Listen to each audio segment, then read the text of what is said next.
মানুষের মন সবসময় ভাবনায় ডুবে থাকে, হয়তোবা তার প্রিয় মানুষকে নিয়ে আর নয়তোবা সফল হওয়া নিয়ে।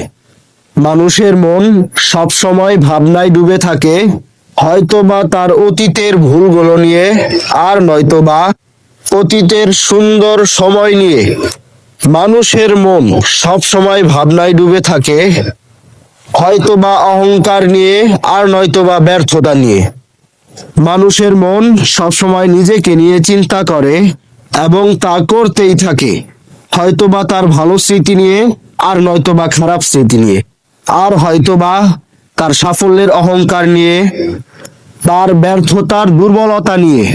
মানুষ ভালো মন্দ অতীত ভবিষ্যৎ সবকিছু নিয়েই ক্রমাগত চিন্তা করতেই থাকে, এবং চিন্তা করতে করতেই একদিন মানুষ সে নিজেই শেষ হয়ে যায়, তবুও তার চিন্তা শেষ হয় না।